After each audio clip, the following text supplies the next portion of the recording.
네, 안녕하세요. 앞에서 의식의 구조와 이성에 대해서 설명을 했죠. 좀 이해가 되던가요? 처음 이런 얘기 듣다 보면 이해가 잘 안 될 수도 있지만 반복해서 듣다 보면은 쉽게 이해가 돼갈 겁니다. 이 의식 구조와 이성은 굉장히 중요해요. 얼추 보면 굉장히 복잡해 보이죠? 하지만 인간을 설명하는 데 있어서 최소한 이 정도쯤은 사실 굉장히 간략하게 본 것이라 할 수 있어요. 근데 조금 더 이해를 돕기 위해서 다른 것에 비추어서 한번 설명을 해보겠습니다. 자, 우리 인간을 예로부터 뭐라고 하죠? 소우주라고 하죠. 네.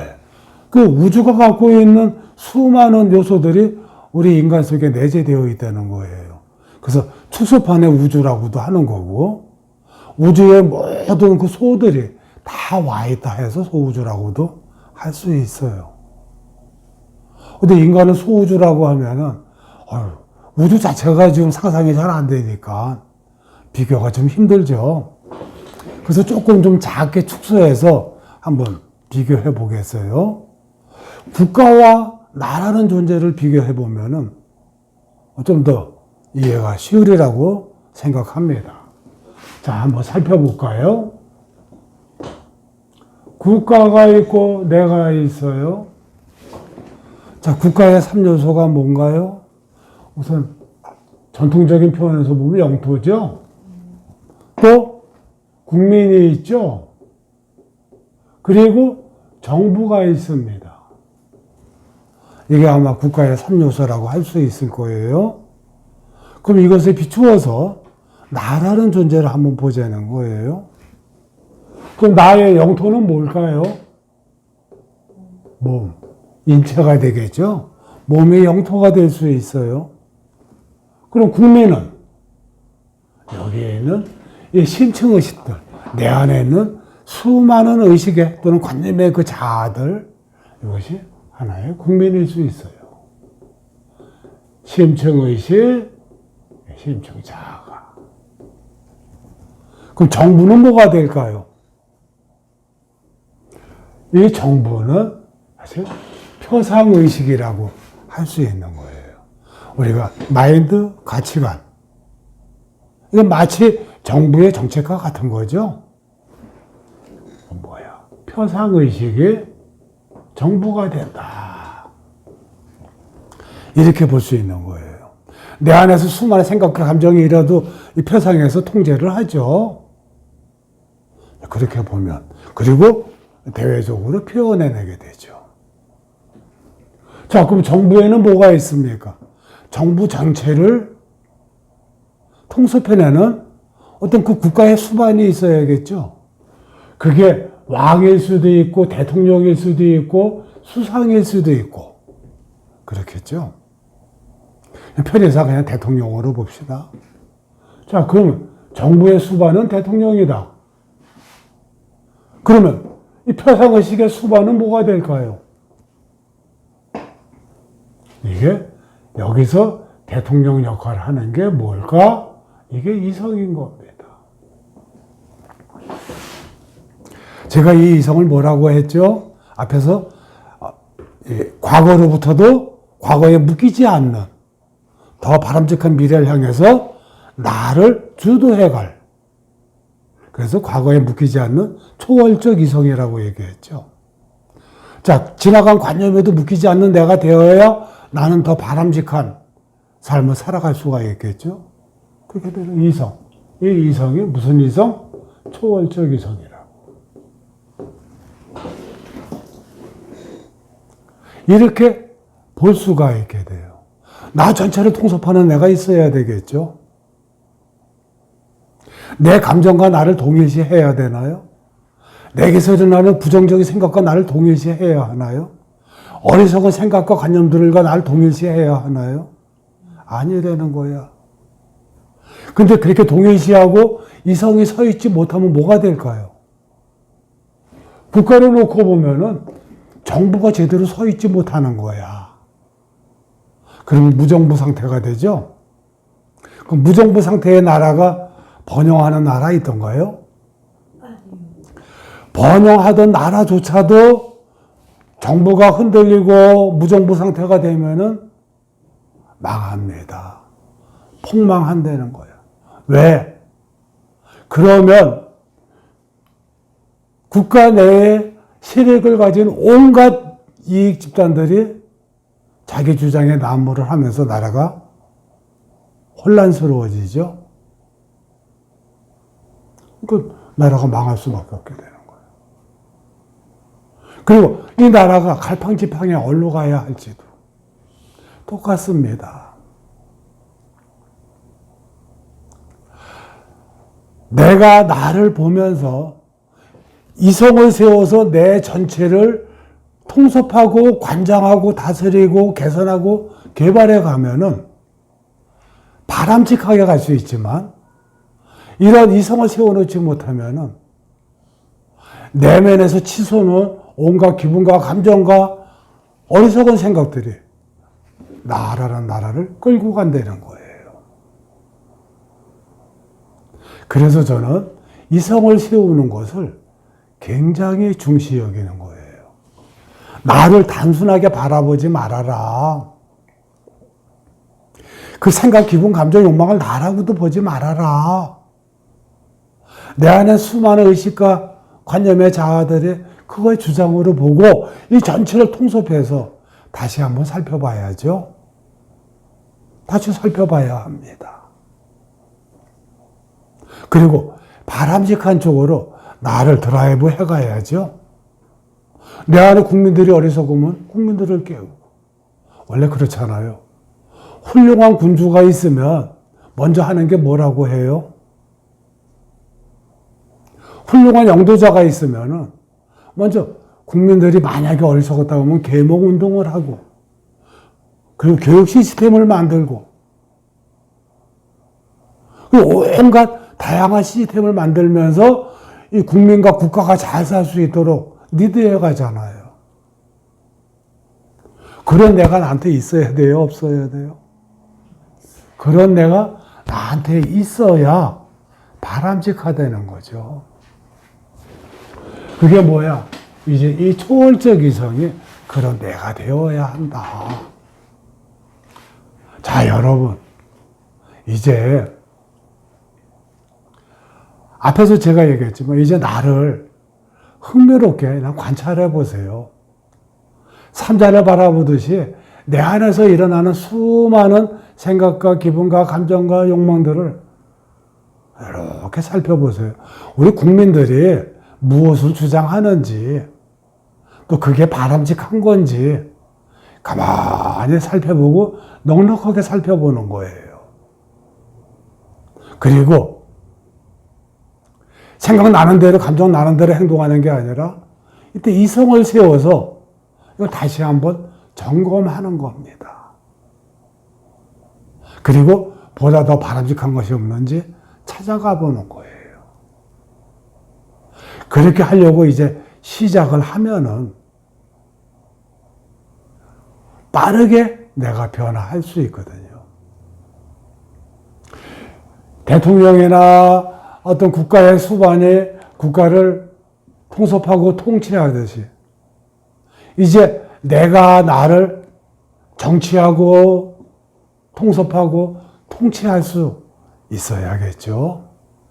그럼 내가 원하는 쪽으로 진정 바라는 쪽으로 나를 자연스럽게 끌고 갈 수 있는 거예요. 물론 그것 위해서는 이 초월적 이성이 현명해야겠죠. 과거에 묶여도 안 되고 관념에 묶여도 안 되겠죠. 그래서 초월적 이성인 거예요. 거기에다가 이제 이 국가는 어떤 비전을 갖고 계획을 세우듯이 이제 초월적 이성이 어떤 비전을 갖고 바람직한 계획들을 또한 세우고 추진해 가야겠죠. 그렇게 되면 훨씬 바람직합니다. 자, 나를 다시 한번 가만히 이렇게 국가에 비춰서 한번 생각을 해보세요. 국가에는 수많은 국민들이 있습니다. 그 국민들 중에는요, 어리석은 국민도 있고, 아주 현명하고 지혜로운 국민도 있고, 온갖 다양한 국민들이 있죠. 또 온갖 이익 집단이 있죠. 내 안에도 그렇다는 거예요. 이제 그것에 끌려다녀야 될까요? 아니면 무궁무진한 가능성 속에 나를 열어놓고 비전을 갖고 이제 나를 그렇게 다스리고 통섭하며 바람직한 쪽으로 끌고 가야 할까요? 국가에 비추어서 나를 이렇게 살펴보면 좀 더 이해하기 쉬울 겁니다. 나는 그냥 단순한 존재가 아니에요. 나는 그냥 단일한 존재도 아니에요.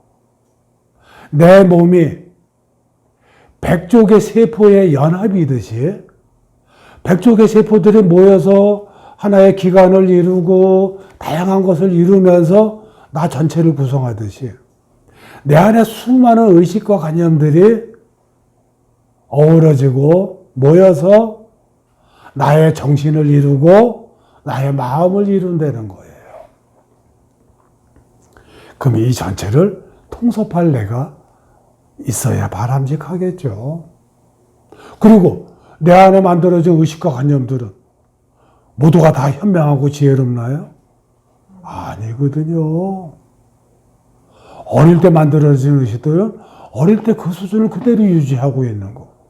과거에 만들어진 의식들은 과거의 그 수준을 그대로 유지하고. 그러면서 또 최근에 만들어진 의식들은 또 그 상황과 그 수준을 그대로 유지한단 말이에요. 그럼 어떻게 해야 돼요? 그러다 보면 아무래도 더 현명하기 힘들겠죠? 그러면 이제는 그거를 통섭하고 깨워주고, 개선해주고, 개발해줘야겠죠? 그렇게 되면 바람직할 거예요. 이렇게 국가와 나를 한번 비교해 봤습니다. 가만히 곰곰이 이걸 한번 새겨서 보시면 도움이 될 거예요. 그렇게 해서 초월적 이성을 잘 세우자. 자, 그리고 제가 앞에서 그랬죠. 그 초월적 이성을 어떻게 세우느냐고. 그래서 제가 뭐라고 했습니까? 우선 나를 흥미롭게 보자고 했죠. 나를 객관화시켜서 보자. 뭐 객관화시켜서 보자는 거는 여기저기서 얘기 많이 해요. 그런데 객관화시키면서도 어떻게 뭐라고 그랬어요? 흥미롭고 여유롭게 봐라. 그걸 나라고 여기지 말아라. 그렇다고 남도 아니다. 내 안에 일어난 주장 정도로 봐줘라. 그 중에 채택할 수 있는 것도 있고 아닌 것도 있죠. 그러니까 흥미롭게 보면서 그냥 흘려버려라. 왜? 우리 생각들의 대부분은 참 쓸모없는 생각도 많거든요. 그러니까 우선 흘려보내고 이렇게 가라. 근데 잘 흘려보내지지 않아. 자꾸 반복이 돼. 치우려고 해도 잘 안 치워져. 그러는 경우에는 저한테 와서 또는 여기 와서 물어봐라. 왜?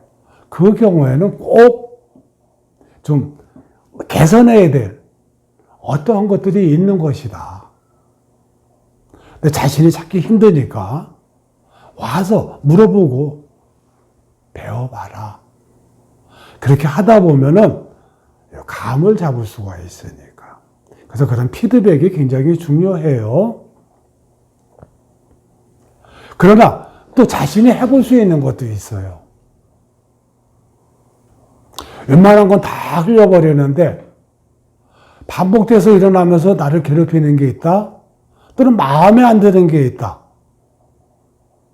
그때는 어떻게 하느냐. 자기 자신에게 질문을 해줘 보세요. 어떻게 질문을 하느냐.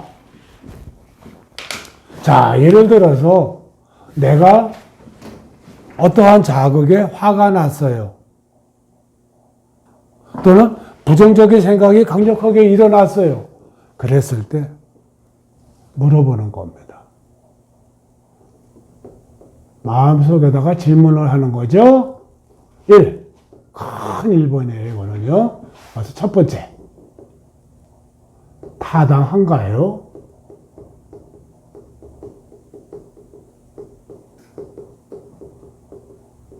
바람직한가요? 이렇게 물어봐라. 예를 들어서 내가 화가 났습니다. 또 부정적인 생각이 강력하게 일어났어요. 잘 안 치워져요. 그럴 때 어떻게 해? 자, 화나 생각이 강력하게 일어나면 그것을 일으킨 내면의 의식이 있겠죠? 분명히 있어요. 그래서 그 의식한테 묻는 겁니다. 이때 어떻게 물어? 존대로 물어야 돼요. 뭐라고? 자, 이렇게 화를 내는 게, 또는 이렇게 부정적인 생각을 계속 갖는 게, 이게 타당한가요? 하고 물어라. 두 번째는 바람직한가요? 하고 물어주세요. 근데 왜 존대를 해야 되느냐고요? 여러분 생각해 보세요. 아까 국가와 나를 비교했죠. 대통령이 국민들한테 반말 찌직하면 국민들이 좋아하겠어요? 아무리 내가 옳은 말을 해도 국민들은 기분 나빠합니다. 그렇죠? 마찬가지로 내가 나한테 물을 때 정말 내가 대통령이 되어서 국민들에게 또는 그것을 주장하는 의식과 관념들에게 정중하게 묻는 거예요. 이게 타당한가요? 이렇게 화를 내는 게 또는 이렇게 부정적인 생각을 강하게 갖는 게 타당한가요? 하고 정중하게 존대를 물어라. 존대가 어색하다고 하는 분도 있어요. 하지만 해보세요. 아, 생각해봐요. 남이 나한테 반말하면 나 기분 좋아요? 기분 나쁘죠? 근데 왜 나는 나한테 반말을 해?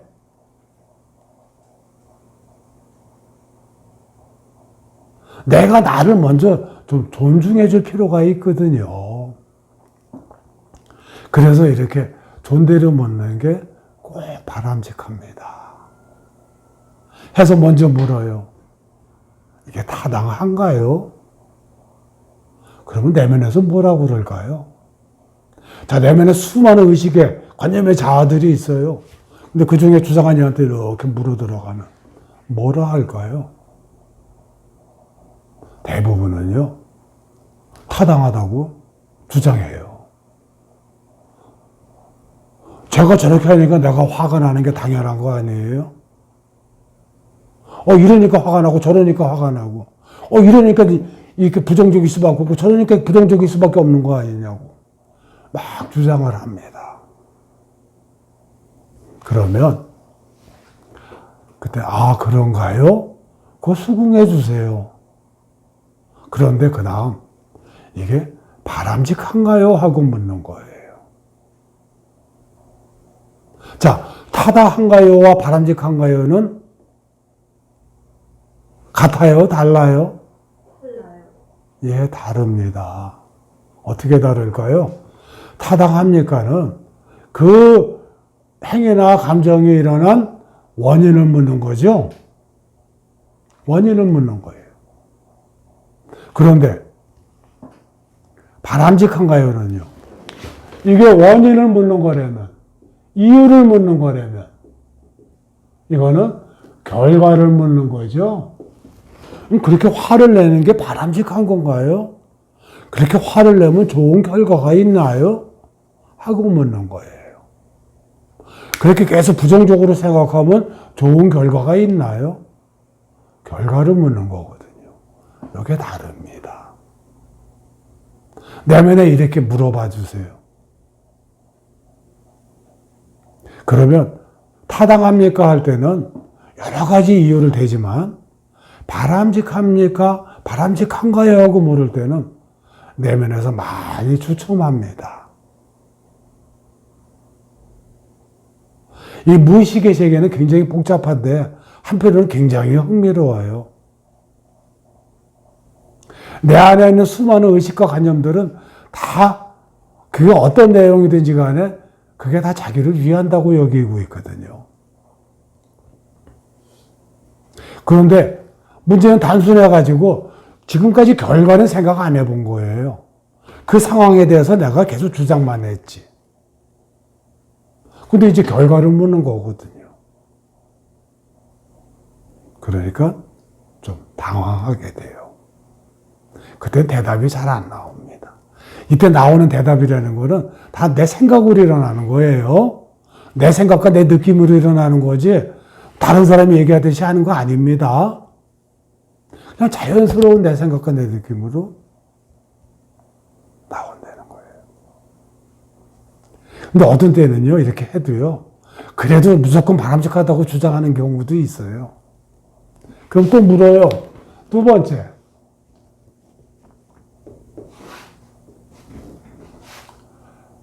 계속 이러한 양태로 반복되면 어떤 결과가 일어나나요?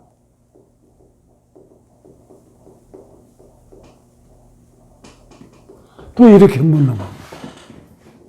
계속 내가 이런 식으로 짜증내고 화를 내고 부정적이면 어떤 결과가 일어나나요? 하고 다시 물어봐요. 그러면 내면에선 그게 아니라고 얘기를 하던가 또는 더 조용해지기도 해요. 그 여기다가 그런 안 좋은 결과를 원하나요? 예를 들어서 내가 맨날 툭하면 짜증내고 화를 낸다. 그럼 어떤 결과가 일어나요? 계속 이런 양태면은 관계가 더 안 좋아지고 많은 불이익이 있게 되겠죠. 근데 계속 이런 양태를 계속 이런 안 좋은 결과를 원하나요? 하고 내면에 물으면 그건 아니라고 보통 얘기합니다. 내가 부정적인 생각을 계속 갖고 있어. 이 부정적인 생각을 계속 일으키면서 가면은 어떤 결과가 일어나나요? 좋은 결과가 있나요? 아니거든요. 여기서 제대로 대답을 못하고 또 그런 걸 원하냐 그러면 원하지 않는다고 얘기하거든요. 다 좋은 결과를 원하거든요. 이렇게 물어라. 세 번째. 자, 그러면 대안은 뭘까요? 이렇게 내면에 또 물어봅니다. 대안이 뭘까요? 하고 물으면은 쉽게 이것저것 나올까요? 잘 안 나와요. 근데 이렇게 물어봐라. 요 세 가지 질문을 해봐라.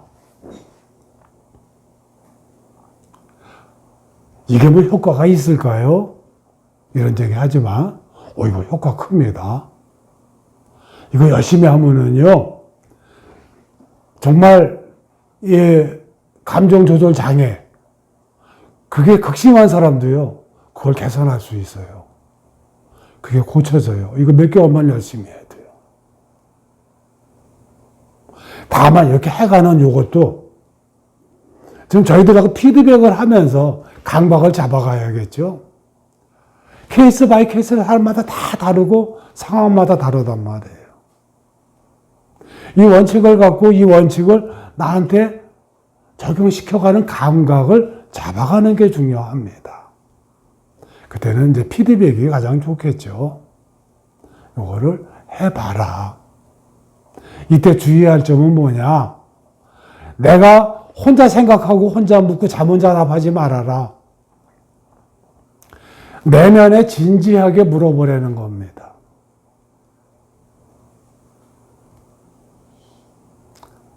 이렇게 내가 웬만한 건 다 흘려버리지만 중요한 것 또는 자꾸 반복이 되면서 나를 힘들게 하는 것이라든가 문제가 되는 것들은 이렇게 정중하게 물어 들어가는 걸로 시작이 됩니다. 이렇게 탁 물어 들어갈 때 이성이 서 있어요? 안 서 있어요? 자연스럽게 이성이 서 있게 되는 거예요.